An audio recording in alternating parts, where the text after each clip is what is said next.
Estamos, hermanos, dice la palabra del Señor en Efesios 4:2. Con toda humildad y mansedumbre, soportándoos con paciencia los unos a los otros en amor. Yo voy a leer el 3, aunque este es el que vamos a ver la otra semana con la ayuda del Señor. Solícitos en guardar la unidad del Espíritu en el vínculo de la paz. Y providencialmente, pues, este texto es el que se guía. La última vez que estudiamos Efesios, un viernes, yo tenía pensado los domingos tocar temas diferentes a los temas consecutivos que llevamos en Efesios, pero providencialmente, pues estos textos o estos dos versículos tienen que ver con un tema en el cual yo venía orándole al Señor, del cual estaba pensando. De hecho, he estado pensando en varios temas, como el Día del Señor, hablar sobre el domingo porque es importante, y sobre la cena del Señor. Pero uno de los temas que son necesarios en la iglesia en estos tiempos es precisamente hablar de lo que leímos, de la unidad y de la paciencia y el amor que debemos tener los unos para con los otros,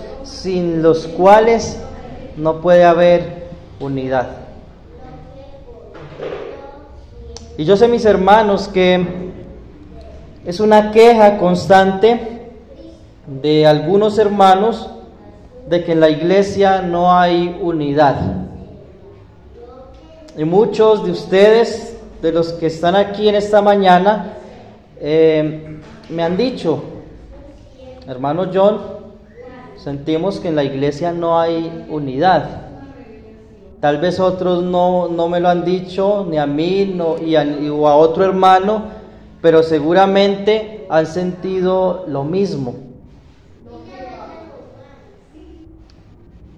¿Qué afecta esa unidad en la iglesia? ¿Qué es ser iglesia? Tenemos que partir.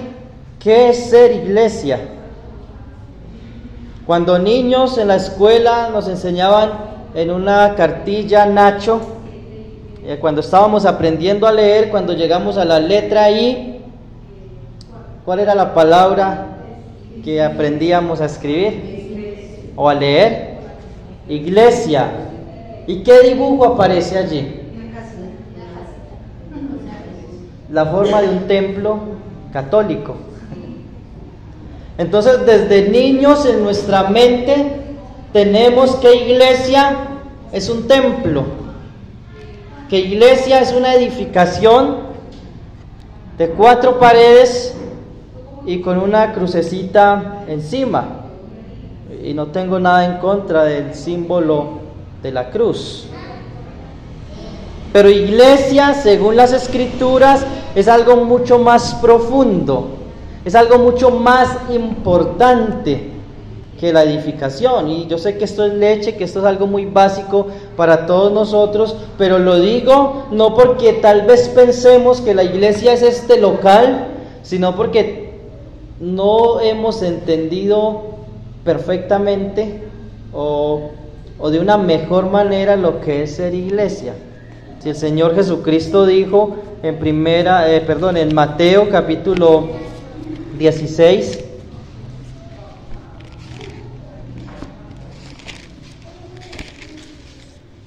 Mateo capítulo 16, versículo 18, después de una declaración que hace Pedro, dice que Pedro le dice al Señor: tú eres el Cristo, el Hijo del Dios viviente. Jesús en el versículo 17 le dice que eso no se lo reveló ni carne ni sangre, sino el Padre que está en los cielos. Y en el 18 le dice: y yo también te digo que tú eres Pedro, y sobre esta roca edificaré mi iglesia y las puertas del Hades no prevalecerán contra ella. Este texto nos habla de la seguridad de la iglesia porque está en Cristo. La iglesia prevalecerá porque las puertas del mismo infierno, el mismo diablo con su ejército de demonios, dice que no prevalecerán contra la iglesia, no la vencerán. Pero el Señor usa la palabra iglesia, que es la palabra eclesía, que puede significar llamados aparte o los separados. Y la Biblia, cuando estudiamos hermenéutica, hay una parte que se llama juego de palabras. Un juego de palabras. Entonces una palabra tiene un significado, puede tener un significado que está ligado a un atributo o a una virtud de la persona o del cristiano. Por ejemplo, la palabra iglesia, eclesía, llamados aparte. Algunos la traducen como los separados. Y la palabra santidad significa algo similar, como separar. Ahora bien, debemos tener mucho cuidado cuando usamos estas expresiones para referirnos a nosotros como los separados. Porque es que era una expresión que también se usaba en el tiempo de Jesús de una manera negativa. Y se usaba para los fariseos. La palabra fariseo también significa los separados. Entonces, somos separados, somos llamados aparte en el sentido de que somos el pueblo de Dios y que debemos reflejar a Cristo en nuestras vidas y que hacemos parte de un cuerpo, hacemos parte de... la Biblia usa muchas metáforas para referirse a la iglesia, y una de ellas es cuerpo, una de ellas es templo, precisamente, pero no en el sentido de que la iglesia sea una edificación, sino espiritualmente. Dice que la iglesia es un templo y que nosotros somos piedritas, somos piedras que forman ese templo. Y de hecho, también la Biblia habla de Jesús como el templo, como el verdadero templo. Entonces Jesús le dice: sobre esta roca, hay unos teólogos que dicen que esa roca es la declaración que Pedro hace: tú eres el Cristo, el Hijo del Dios viviente. Esa declaración es sólida, como una roca. Pero también teológicamente, y mirando el contexto del Nuevo Testamento, Jesús también es la roca. Él dice que Él es la piedra y se atribuye a sí mismo. Él es Dios y sabe que los profetas escribieron que la roca que desecharon los edificadores ahora ha venido a ser cabeza del ángulo. Miremos, por ejemplo, esto allí, hay varios textos, pero voy a mirarlo en Pedro, primera de Pedro.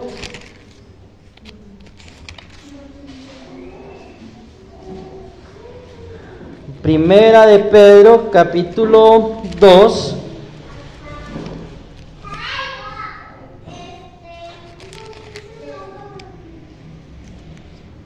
Versículo 4: acercándoos a Él, piedra viva, desechada ciertamente por los hombres, mas para Dios escogida y preciosa. Vosotros, ustedes, también como piedras vivas, sed edificados como casa espiritual, sacerdocio santo, para ofrecer sacrificios espirituales aceptables a Dios por medio de Jesucristo, por lo cual también contiene la Escritura: he aquí, pongo en Sión la principal piedra del ángulo, escogida, preciosa, y el que creyere en Él no será avergonzado. Entonces, viendo el contexto, en el Nuevo Testamento, este es uno de los textos más citados, y usted puede hacer el ejercicio, la tarea de buscar en qué otros lugares en el Nuevo Testamento aparece este versículo. He aquí, pongo en Sión la principal piedra del ángulo. Entonces nosotros podemos ver que Jesús es la roca. Jesús mismo es la roca. Así que cuando Jesús dice sobre esta roca edificaré mi iglesia, no está diciendo, como dicen los católicos y algunas otras religiones, que la roca es Pedro. No, la roca no es Pedro, ni el primer papa, ni nada por el estilo. La roca tiene que ver con esa declaración que hace Pedro acerca de Jesucristo. Tú eres el Cristo. Tú eres el Mesías, tú eres el ungido de Dios, tú eres el Redentor esperado por el pueblo de Israel. Ese Redentor que en el Antiguo Testamento se habló de él figurativamente como una roca. Por ejemplo, en Éxodo 17, Dios le dice a Moisés, háblale a la roca. Y la roca que va a dar agua. ¿Qué hace Moisés? Golpea la roca. Había un juicio allí. Había un juicio. Porque el pueblo de Israel llama a Moisés a juicio. Pero cuando el pueblo de Israel estaba acusando a Moisés, en cierta forma estaba acusando era a Dios. Porque fue Dios quien lo sacó de Egipto. Y esta roca, esta piedra, echando agua para el pueblo, es una figura de Cristo. Porque Cristo fue golpeado por causa de nuestros pecados para que nosotros tuviésemos vida en Él. En Éxodo capítulo 33 hay una escena donde Moisés le dice a Dios, Dios, muéstrame tu gloria. Quiero ver tu gloria. Y Dios le dice, Moisés, esto no es posible porque ningún hombre ha visto mi gloria y ha quedado vivo. Pero Moisés, yo voy a hacer algo. Yo te voy a esconder en una hendidura de la peña y cuando yo pase voy a poner mi mano, dice Dios, y voy a cubrir la peña. Y yo voy a pasar y tú vas a ver mi espalda. Ahora, esto es un lenguaje también que usa las Escrituras, mostrando a Dios con forma de hombre. Cuando habla de las manos de Dios, de los ojos de Dios, de la espalda de Dios, es algo muy figurativo. Esto es una manera de explicarnos a nosotros los hombres cómo es Dios, pero sabemos que Dios es invisible, que Dios es espíritu. Lo que esto significa es que Moisés solo podía ver un destello, una parte de la gloria de Dios. Imagínese, y cuando baja con el rostro resplandeciente por ver parte de la gloria de Dios. Hermanos, un día veremos la gloria de Dios y no moriremos, porque estaremos por la eternidad unidos a Cristo. Y en Cristo podremos ver por la eternidad la gloria de Dios. El punto es que Dios esconde a Moisés en la roca para que la gloria, su propia gloria, no lo consuma, no lo mate. Hermanos, esa roca, esa peña es Cristo. Cristo es la peña de Oreb. Cristo es la roca donde Moisés fue escondido y donde nosotros estamos escondidos. Dice la palabra de Dios en Colosenses capítulo 3, versículo 3, que nosotros estamos escondidos en Cristo. Volviendo al texto, sobre esta roca edificaré mi iglesia. Está hablando sobre Cristo mismo. Es edificada la iglesia y por cuestiones de tiempo no vamos a ver más textos, pero la palabra del Señor dice que el fundamento que es Cristo ya está puesto. Primera de Corintios 3:11, 10 y 11. Ya está puesto el fundamento, y sobre ese fundamento edificaron los profetas y los apóstoles, y cada uno de nosotros debe mirar cómo sobreedifica. Como piedras vivas edificamos la iglesia. Así que, hermanos, somos los apartados, los llamados aparte, no en el sentido de que tenemos que ser como los legalistas, los fariseos, y salirnos de este mundo. Ellos decían: somos los santos, somos los separados. Pero Dios dice: no te pido, Padre, que los saques del mundo. Sí te pido que los guardes del mal, pero en este mundo nosotros debemos impactar, porque somos el pueblo de Dios, el cuerpo de Dios, somos edificio de Dios, somos labranza de Dios.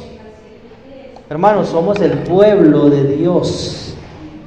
Si usted está en Cristo, usted hace parte del pueblo de Dios. ¿Cómo se identifica un miembro de la iglesia? Bueno, primero debe ser hijo de Dios, debe estar en Cristo. Un incrédulo, un inconverso, no puede ser parte de la iglesia, no lo es. Tal vez puede ser visible en un lugar de reuniones, pero no es parte de la iglesia porque no es hijo de Dios. Pero hay marcas. El hermano Sebas en los viernes pasados nos estaba hablando de las marcas de la iglesia, y una de esas marcas de un discípulo es que da un paso muy importante, que es el paso del bautismo. Ya hemos hablado de esto.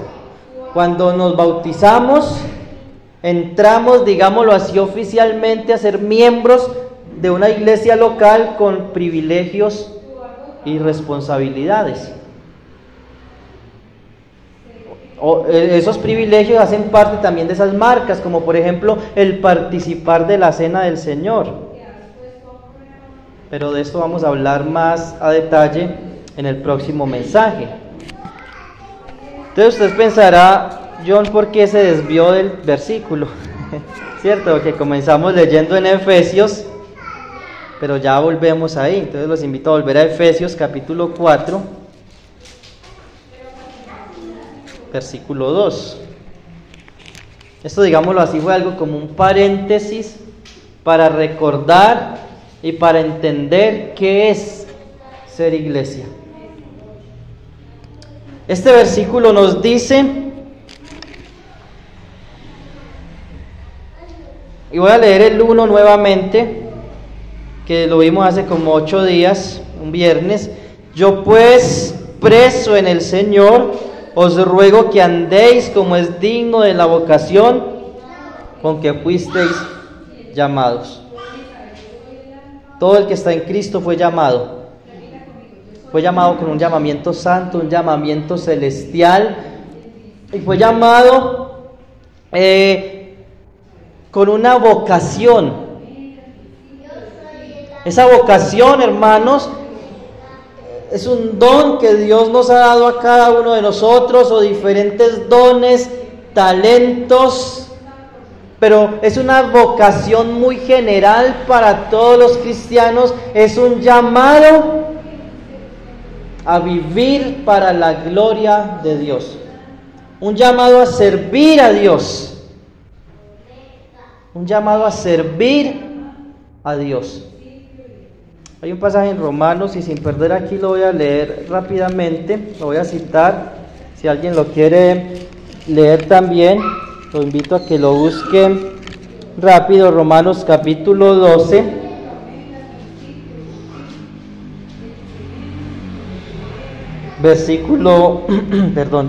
Versículo 11, lo leyó también el hermano el viernes, pero solo voy a enfatizar la última parte. Dice: en lo que requiere diligencia, no perezosos, fervientes en espíritu, sirviendo al Señor. Esa palabra fervientes está hablando de algo que hirve, algo caliente. En otras palabras, nosotros debemos hervir de pasión por Dios, por su obra, por servir al Señor. Fervientes, hermanos, en espíritu, la llenura del Espíritu Santo. El Espíritu Santo en el creyente debe causar esa pasión por servir al Señor, y ese es el llamado, y hacerlo todo para Él. Pero ¿cómo servimos a Dios? Esa es la pregunta, ¿cierto? Porque podemos decir, hay que servir a Dios, yo quiero servir a Dios. Pero ¿se ha preguntado usted cómo se sirve a Dios?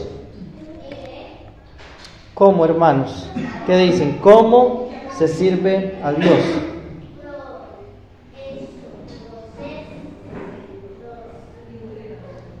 ¿Cómo demostramos que amamos a Dios?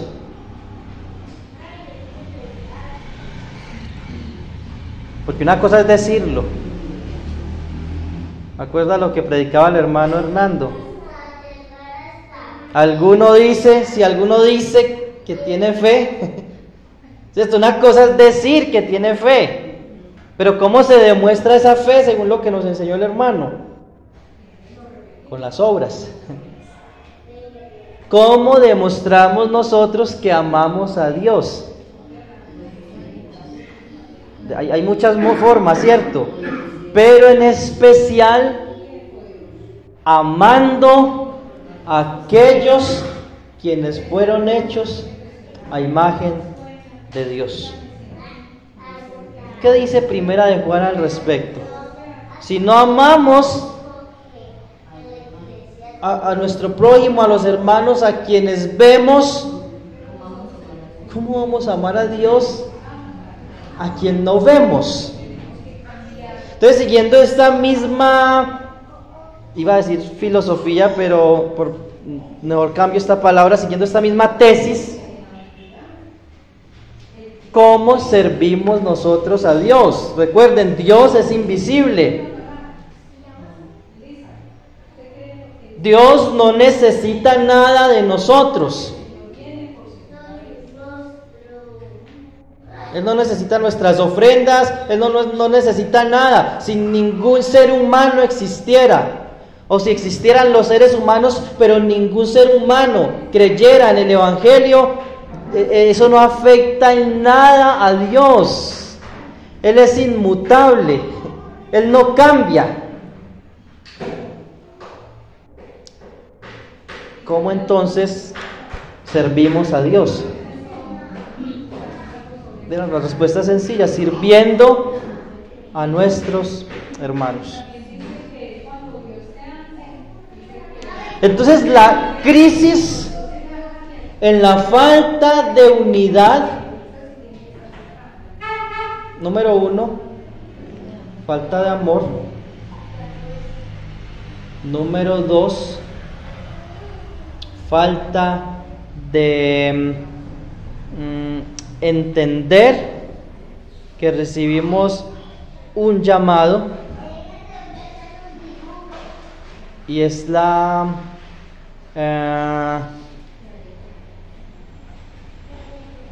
ese antropocentrismo, es decir, el centrarnos en nosotros mismos. ¿Han escuchado la palabra narcisista o narcisismo? ¿Qué es ser narcisista?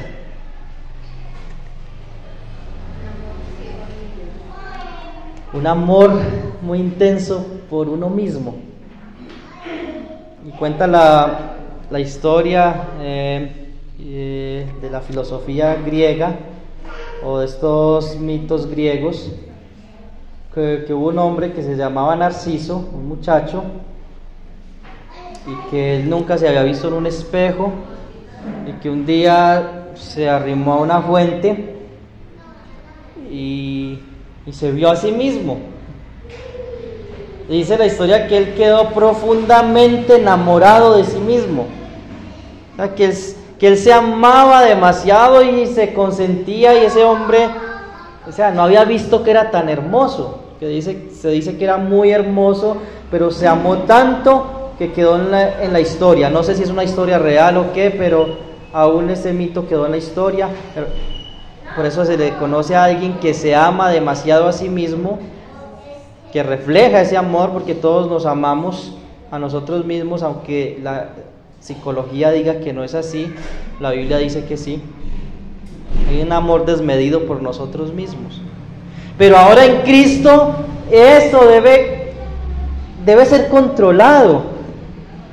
Ya el Señor no nos llama a que nos amemos a nosotros mismos, sino a que amar al prójimo.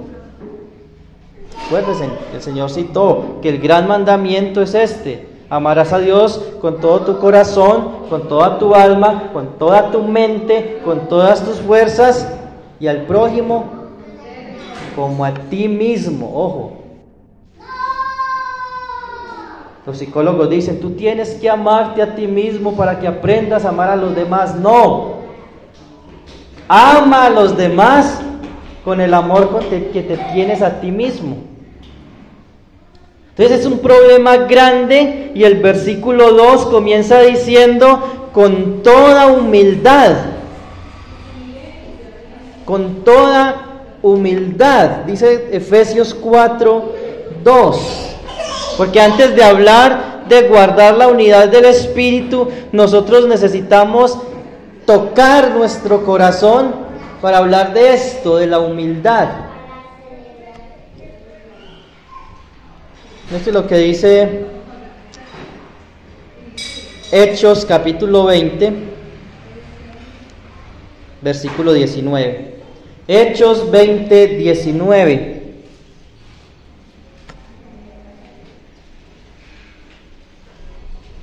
Bueno, lo voy a leer desde el 18.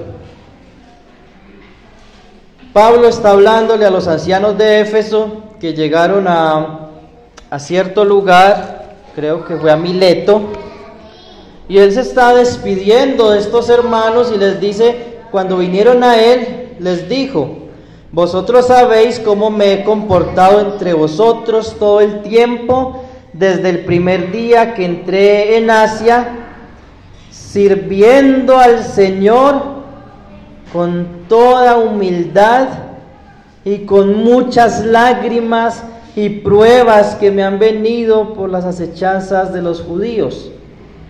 Y como nada que fuese útil he rehuido anunciaros y enseñaros públicamente y por las casas. Entonces dice el versículo 19 que Pablo había estado allí por casi 3 años sirviendo al Señor con toda humildad.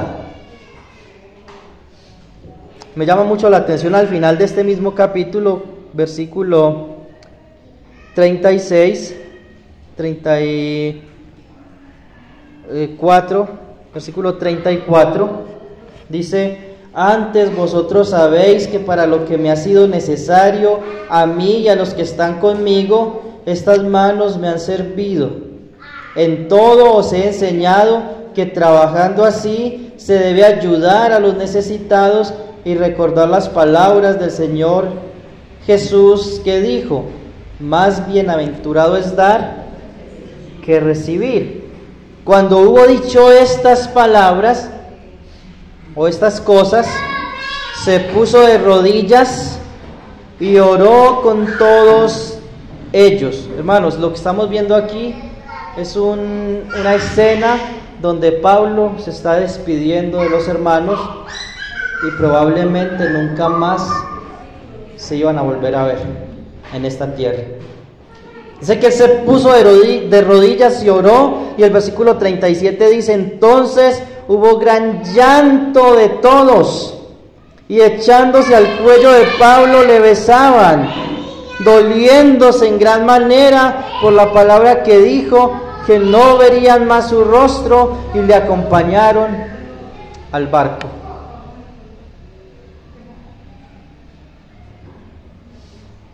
Cuando pensamos en la humildad, hermanos, y lo que estamos leyendo en Efesios 4:2 no es una sugerencia no es ni siquiera un indicativo en sí mismo, es un imperativo, es un mandamiento. Es un mandamiento a vivir con toda humildad. Recuerden que algunos que estuvieron el viernes hace 8 días, mirábamos que en el versículo 1 cuando habla de andar, donde dice que ruego que andéis como es digno de la vocación con que fuisteis llamados, ese andar se traduce de hecho en muchas Biblias como vivir. Que viváis, que viváis. Y hay una coma terminando el versículo 1 y comienza el versículo 2. Y la idea es que viváis con toda humildad. Viváis con toda humildad.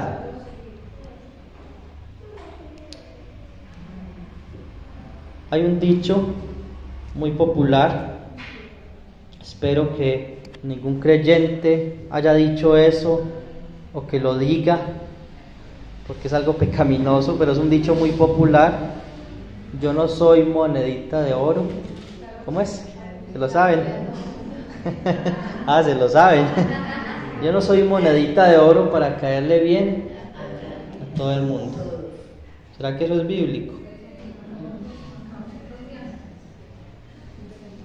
Debemos esforzarnos, debemos procurar andar de una manera tal que seamos amados.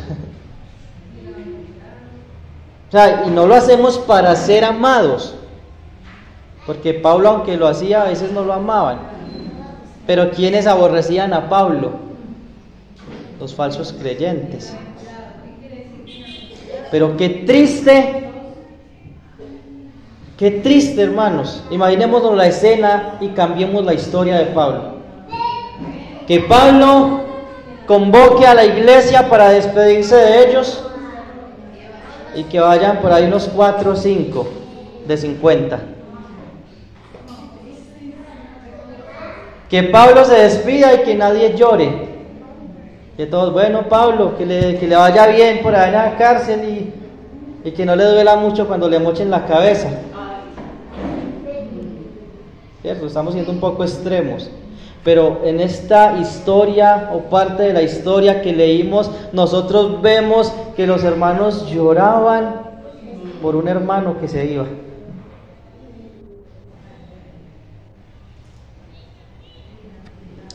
Si usted se muere, ¿cierto? Y perdonen la ilustración tan fuerte, pero si usted se muere, ¿cómo va a impactar esto a la iglesia? O no digamos que usted se muere, si usted se va para otro lugar. Hermanos, no es cierto que hay personas que se van de la iglesia y no se nota su ausencia.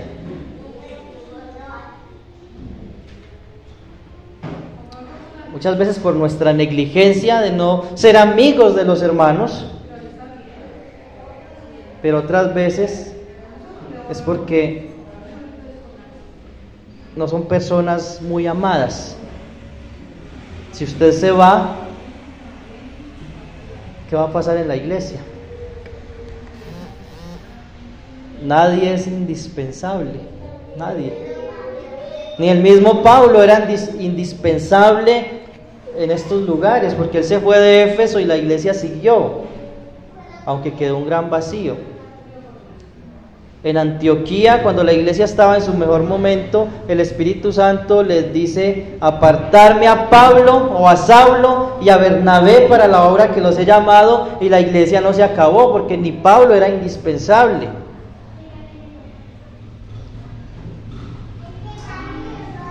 Pero somos lo suficientemente humildes y mansos, porque esa es la otra palabra, mansedumbre. Humildes y mansos de tal manera que seamos amados por los hermanos. Y yo le ruego al Señor y espero que esto no se vaya a malinterpretar. No estamos puestos para adular a las personas, para ganarnos el amor de ellas.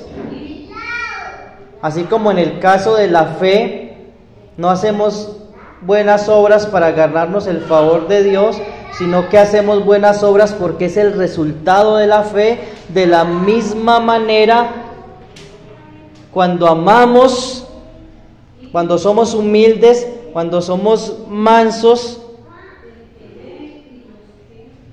¿cuál debe ser el resultado de esto? Ojo, no piense por ningún momento que yo estoy hablando de alcahuetería, que yo estoy hablando de alcahuetear el pecado, el libertinaje, ¿cierto? Porque hay una línea muy delgada en esto. Y se puede pensar muchas veces que solo los que son alcahuetes o aduladores, la palabra adulación significa ser tramadores, ¿cierto? Esas personas que por delante son unos para ganarse el amor de la gente, pero no hay sinceridad en el corazón. Los que han leído el segundo libro de Samuel, es lo que hace Absalón. ¿Recuerdan? Absalón, uno de los hijos de David, usurpa el trono y la manera en que él se gana, la gente se los encontraba, los abrazaba, los besaba, les decía: si yo fuera el rey, yo a usted lo honraría como usted se merece. Y dice la Biblia que de esa manera se robó a Absalón el corazón del pueblo. Eso es ser un adulador. Eso es engañar a la gente, tramarla para así ganarse el favor y el amor de las personas. No estoy hablando de eso. Estoy hablando de vivir como Cristo. Porque el verdadero creyente ama a Cristo. Hablaba también en un mensaje, creo que era en una casa en el Jordán, me parece, y leíamos ese texto de 1 Corintios al final, que dice que el que no ame al Señor Jesucristo sea maldito. En otras palabras, el que no ama a Cristo no es hijo de Dios. El que no ama a Cristo, el que no ama su venida, es porque no hace parte del pueblo de Dios. Y debe usted preguntarse en esta mañana, en esta tarde: ¿amo a Cristo? ¿Amo a Cristo? ¿Realmente tengo amor por el Señor? ¿O amo el ambiente de iglesia? ¿Amo el estar con personas? ¿Amo las predicaciones? ¿Amo las canciones en la iglesia? Pero no estoy preguntando de eso, estoy preguntando: ¿usted ama a Cristo? Si usted es creyente, debe amar a Cristo, debe amar a Jesús. Pero no solo eso, si usted es creyente, usted debe amar a alguien que viva como Jesús. Si hay un hermano que imita a Cristo y usted no lo ama, usted está grave. ¿Cómo vivió Cristo? Con humildad, con mansedumbre. Él dice: aprendan de mí, que soy manso y humilde de corazón. ¿Quién es la persona más mansa que ha pisado esta tierra? ¿Quién es la persona más humilde? Y no es Pablo, es Cristo. ¿Qué estoy queriendo decir con esto, hermanos? Que nuestra manera de vivir, nuestro andar dentro de la iglesia, debe ser como Cristo, como Jesús. Juan 13:35.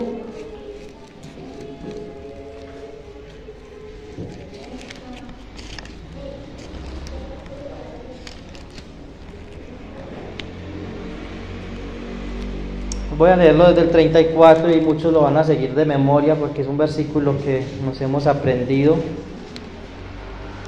Un mandamiento nuevo os doy, que os améis unos a otros, como yo os he amado, que también os améis unos a otros. En esto conocerán todos que sois mis discípulos. 13:35. En esto conocerán todos que sois mis discípulos, si tuvierais amor los unos con los otros. Un verdadero discípulo ama a los hermanos porque ama a Cristo. Y un verdadero discípulo debe andar como Cristo. No en perfección, porque Él es santo, Él es perfecto, pero sí en el sentido de que debemos ser imitadores de Él. Pablo lo dijo con firmeza: imítenme a mí, porque yo imito a Cristo. Eso lo dice Pablo, 11, creo que es el 11:1 de 1 Corintios. Imítenme a mí. O en la Reina Valera dice: sed imitadores de mí, así como yo de Cristo. Y ahí mismo en Efesios capítulo 5 versículo 1 dice: sed pues imitadores de Dios. Así que andar como es digno del llamado o de la vocación con que fuimos llamados. Hay un juego de palabras porque en el original es: deben vivir como es digno del llamado con el que fueron llamados. Fuimos llamados, hermanos. Fuimos llamados por el ser más perfecto, más santo, más humilde que ha pisado este planeta.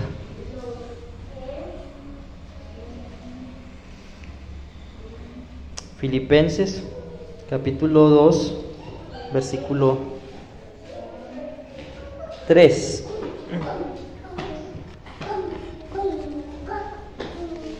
Filipenses 2:3. Nada hagáis por contienda o por vanagloria, antes bien con humildad, estimando cada uno a los demás como superiores a él mismo, no mirando cada uno por lo suyo propio, sino cada cual por lo de los otros. Haya pues en vosotros este sentir que hubo también en Cristo Jesús, el cual siendo en forma de Dios no estimó el ser igual a Dios como cosa a que aferrarse, sino que se despojó, tomando forma de siervo, hecho semejante a los hombres, y estando en condición de hombre se humilló a sí mismo, haciéndose obediente hasta la muerte y muerte de cruz.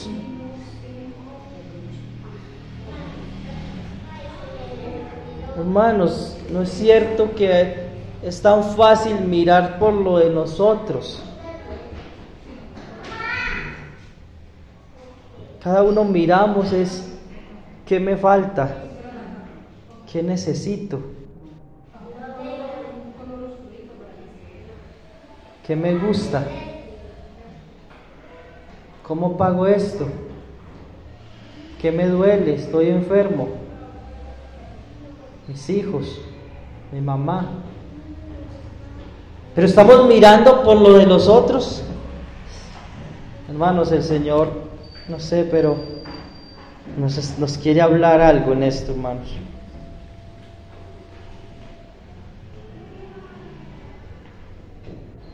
Hermanos, sabemos por qué están pasando nuestros hermanos. Y somos confrontados con esto. Sabemos que la hermana estuvo en la cama enferma, la hermana Jamie, el lunes, desde el domingo y lunes muy enferma. Sabemos que la mamá se accidentó, estuvo en el hospital, que la hermana estuvo en el hospital metida muchos días. O sea, son cosas de la vida que a veces ni siquiera las sabemos, y si las sabemos es como que no nos importara. Hablando con una hermana esta semana, ella usaba una palabra, y es la palabra empatía. ¿Qué es la empatía? Es una palabra que es muy conocida.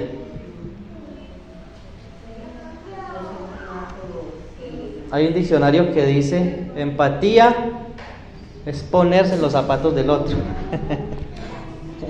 En las palabras nuestras, empatía es ponerse en los zapatos del otro. Y sabemos qué significa esa expresión coloquial. Es que pongas en mis zapatos y verá. En otras palabras, es ponerse en el lugar, y eso es lo que estamos leyendo en Filipenses. No mirando cada uno por lo suyo propio, sino cada cual también por lo de los otros. Es más, dice que estimando cada uno a los demás como superiores a él mismo. El narcisista piensa todo lo contrario. Primero yo, todo para mí, quiero ser el primero en la fila. Hasta en eventos cristianos uno ve que hay hermanos que se meten adelante en la fila, y yo en el pasado varias veces lo hice y no me enorgullezco de esto, me avergüenzo, porque eso es corrupción a una escala baja, pero es corrupción. Es pensar en mí, no me importa que haya otro que llegó primero que yo a hacer una fila, pero a mí no me importa.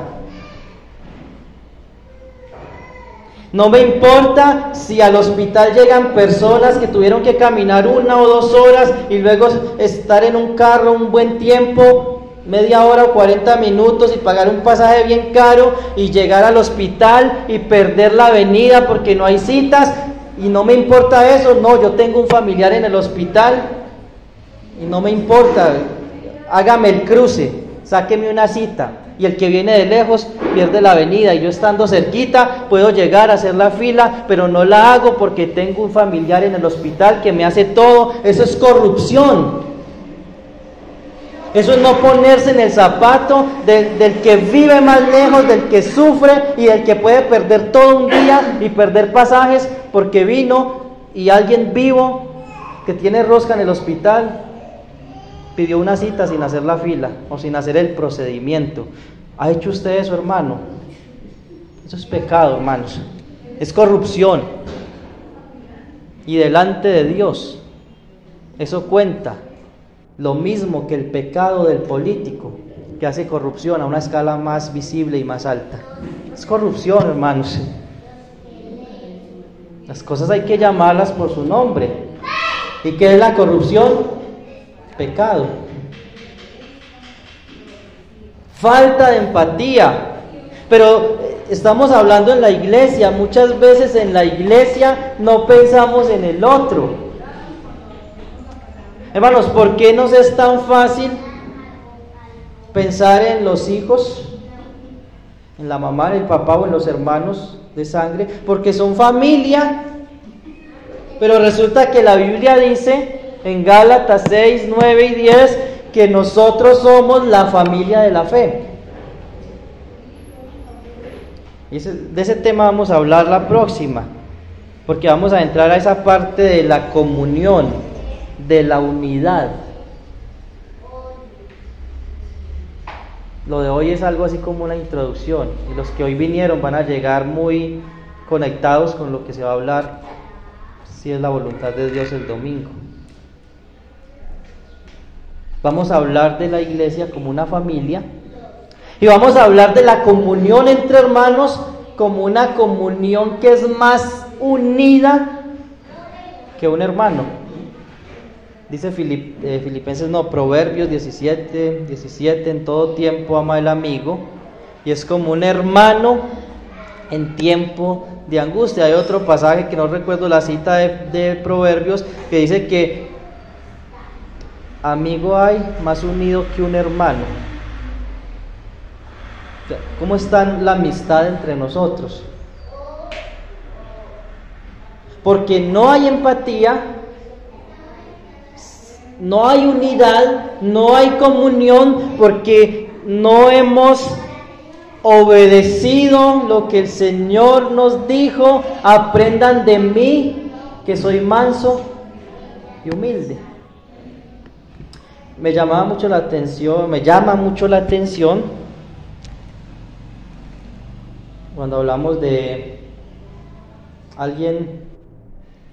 Escuché una vez decir que los ancianos son los que deben de visitar, y es cierto.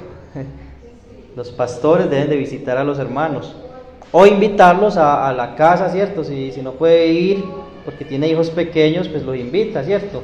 Hermano, ¿cuándo va a ir a la casa? Necesito hablar con usted.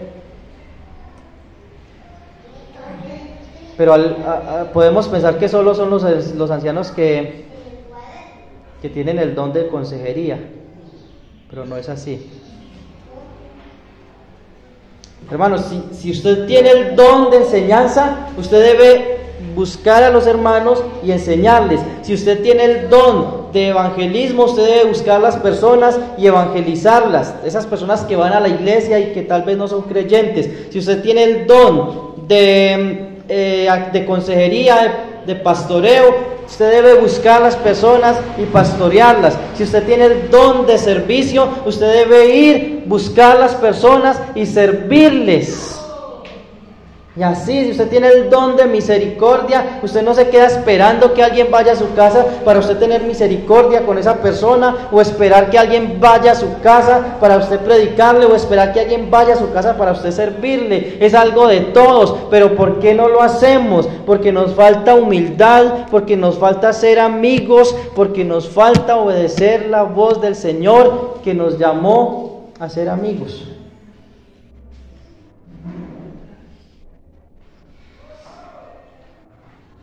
El mundo celebra amor y amistad, ¿cierto? La gente celebra amor y amistad. Y muchas familias aprovechan estas fechas para hacer algo especial, grupos de amigos, grupos de hermanos. Pero esto es algo que debe ser permanente. Es algo que debe ser permanente en nuestras vidas. Si usted tiene un problema, si usted tiene una necesidad, si usted tiene una inquietud, si usted quiere desahogarse, ¿cierto? ¿No les ha pasado que ustedes, hay días que necesitan solo hablar? Necesitan que alguien los escuche. ¿Usted a quién busca? El amiguis del colegio, el amigo de la cuadra, el vecino. ¿Usted busca a sus hermanos? No los busco. ¿Por qué? ¿Por qué?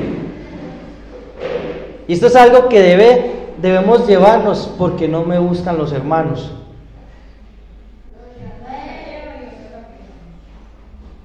O porque no busco a mis hermanos. Hace falta confianza.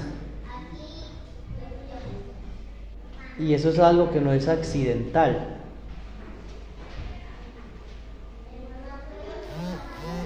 Alguien llega nuevo a la iglesia, una persona llega a la iglesia y esa persona no va a confiar en usted inmediatamente. Y sí, la Biblia dice: maldito el hombre que confía en el hombre, pero estamos hablando en otro sentido de esa confianza. De la confianza en el sentido de que yo tengo a quien acercarme y hablar de mis problemas más personales. Pero a veces no lo hacemos porque no, el hermano me va a juzgar. No, porque la hermana se va a ir a contarle a todos los demás.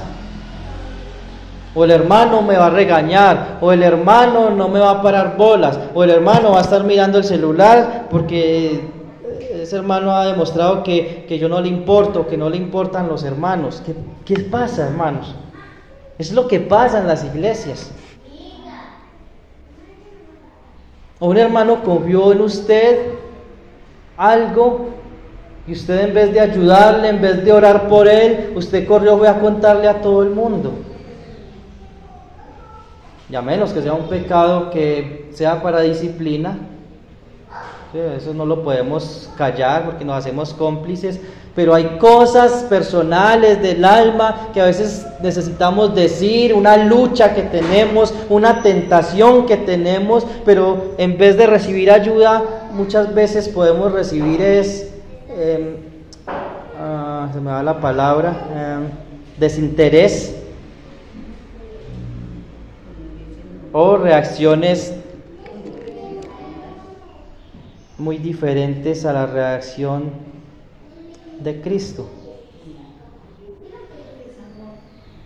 Desamor, desinterés. Hay otra palabra más precisa, pero se me va en este momento. Indiferencia. Entonces, hermanos, es con toda humildad y mansedumbre. Y esta parte me quedó faltando, pero la vamos a tomar con la otra. Soportándoos con paciencia unos a otros. No nos cansemos de los hermanos. Si usted reconoce delante del Señor, yo no amo realmente a la iglesia como Cristo, pídale perdón al Señor y pídale ayuda al Señor. Y tal vez usted hoy, más que en usted, pensó en otros hermanos. Esto tan bueno para fulano, que hubiera venido fulano. Lo importante es que usted vino y que usted escuchó. Y si nosotros, hermanos, comenzamos a obedecer al Señor en esta parte del amor, de amar, de ser amigos, de tener comunión, nosotros vamos a contagiar a otros. Hay que romper el hielo. Saludémonos, visitémonos, hablémonos, escribámonos. Hagamos lazos de amistad, de comunión. Que el Señor nos ayude, hermanos. Padre, gracias por tu palabra.